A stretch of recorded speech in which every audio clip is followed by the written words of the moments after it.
Bismillahirrahmanirrahim. Assalamualaikum warahmatullahi wabarakatuh. Perkenalkan, nama saya Wodi Rizky dengan NIM A1Q1211024. Baik, pada video kali ini saya akan memaparkan hasil resum saya pada kelompok 2 mata kuliah pribadi dan sosial dengan judul konsep individu dan kelompok.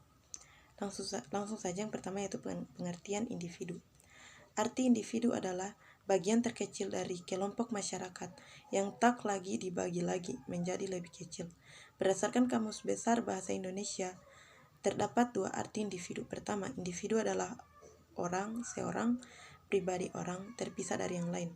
Arti individu adalah organisme yang hidupnya berdiri sendiri. Secara fisiologis, ia bersifat bebas atau tidak mempunyai hubungan organik dengan sesamanya. Sementara itu, secara etimologis, individu berasal dari bahasa Yunani, individuum, yang berarti tidak terbagi. Selanjutnya, pengertian individu menurut para ahli. Martin Luther King, Jr.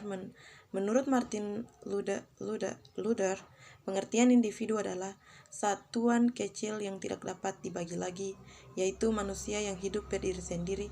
Individu sebagai makhluk ciptaan Tuhan di dalam dirinya selalu dilengkapi oleh kelengkapan hidup yang meliputi raga, rasa, rasio, dan rukun. 2. Soediman, Kator Hadiprojo. Menurut Soediman, arti individu adalah makhluk hidup ciptaan Tuhan yang di dalamnya dirinya dilengkapi oleh kelengkapan hidup yang meliputi raga, rasa, dan rukun. Individu merupakan unit terkecil pembentuk masyarakat. Selanjutnya yaitu ciri-ciri individu secara umum adalah 1. Individu memiliki pikiran, kehendak, hasrat, dan perasaan yang bisa menetapkan kenyataan aksi dari luar dan di dalam dirinya. 2. Individu juga memiliki naluri untuk bertahan hidup, keinginan untuk mempertahankan keturunan, dan naluri untuk mencapai kepuasan. 3. Individu memiliki raga atau jasmani yang bisa membedakan satu dengan yang lainnya. 4. Individu memiliki tingkah laku yang khas dan berbeda satu dengan yang lainnya. Selanjutnya itu pengertian kelompok. Pada KBBI terdapat dua pengertian kelompok yang berkaitan dengan hubungan sosial. Pertama, kelompok adalah kumpulan manusia yang merupakan kesatuan beridentitas dengan adat istiadat dan sistem norma yang mengatur pola-pola interaksi antar manusia itu. Kedua, kelompok adalah kumpulan orang yang memiliki beberapa atribut sama atau hubungan dengan pihak yang sama. Dengan begitu, bisa disimpulkan bahwa inti dari kelompok adalah sebuah kumpulan, golongan, atau gugusan yang terdiri dari satuan atau individu-individu. Terdapat beberapa hal yang perlu diperhatikan dalam pembentukan kelompok sosial. 1. Lembaga sosial. Sistem norma yang dianggap penting untuk mengatur kehidupan dan mencapai tujuan bersama. 2. Keteraturan sosial. Hubungan sosial antar individu berlangsung dengan serasi dan harmonis sesuai dengan nilai dan norma di masyarakat. Tahapan dalam keteraturan sosial adalah tertib, order, keajegaan, dan pola. Penjelasan mengenai masing-masing tahapan tersebut terdapat dalam informasi dua ini. Tertib. Terdapat nilai dan norma yang berjalan selaras dengan kehidupan dan ditaati oleh anggota. Order sosial. Anggota kelompok sosial mematuhi dan menjalankan setiap nilai dan norma dengan penuh kesadaran. Keajegan.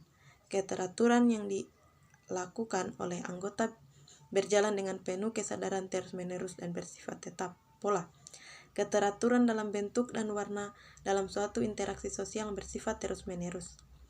Selanjutnya yaitu manusia sebagai makhluk individu dan anggota kelompok. A. Manusia sebagai makhluk hidup. Dalam bahasa Latin, individu berasal dari kata individunya, artinya tak terbagi. Dalam bahasa Inggris, individu berasal dari kata in dan divide.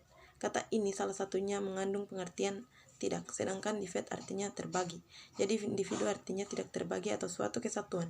Namun individu bukan berarti manusia sebagai suatu keseluruhan yang tak dapat dibagi, melainkan sebagai kesatuan yang terbatas, yaitu sebagai manusia atau perseorangan. Setiadi 2018, individu adalah manusia yang memiliki kesatuan yang terbatas, yaitu sebagai manusia perseorangan atau orang seorang yang memiliki keunikan. Setiap manusia memiliki keunikan atau ciri khas tersendiri. Tidak ada manusia yang persis sama. Dari sekian banyak manusia, ternyata masing-masing memiliki keunikan tersendiri. Sekalipun orang itu terlahir secara kembar, mereka tidak ada yang memiliki ciri fisik dan psikis yang persis sama. Setiap anggota fisik manusia tidak ada yang persis sama meskipun sama-sama terlahir sebagai manusia kembar. Setiap manusia memiliki ciri khas yang berbeda, baik itu ciri fisik maupun ciri psikis. Selanjutnya, manusia sebagai anggota kelompok. Manusia saat dilahirkan seorang diri, tetap manusia akhirnya harus bermasyarakat. Manusia tidak sama seperti makhluk lainnya, misalnya hewan. Hewan tidak membutuhkan pertolongan hewan lainnya untuk dapat hidup. Sejak hewan masih kecil, ia sudah dapat mencari makanannya sendiri. Ia sudah dapat berjalan sendiri dan pergi kemanapun, karena hewan dibekali naluri kehewanannya dan alat-alat fisik yang dapat menunjang kemandirian untuk dapat memenuhi kebutuhannya sendiri. Tetapi manusia tidak demikian. Saat manusia masih baru dilahirkan, ia tidak dapat melakukan aktivitasnya seorang diri. Ia tidak dapat langsung berjalan sendiri dan mencari makanannya sendiri. Harus ada peran orang lain yang membantunya beraktivitas dan mencarikan makanan untuknya. Manusia tidak dibekali dengan alat-alat fisik seperti pada hewan, tetap manusia dibekali pikiran dan akal yang jauh lebih sempurna dibandingkan hewan. Dengan akal, pikiran manusia bisa memanfaatkannya untuk mencari alat-alat yang diperlukan untuk memenuhi kehidupannya. Jadi, dengan akal yang demikian, manusia dapat menciptakan alat yang suatu saat dapat digunakan untuk kepentingan atau kelangsungan hidupnya. Mungkin itu saja yang bisa saya paparkan. Lebih dan kurangnya mohon dimaafkan. Saya akhiri dengan ucapan wabillahi taufiq wal hidayah. Wassalamualaikum warahmatullahi wabarakatuh.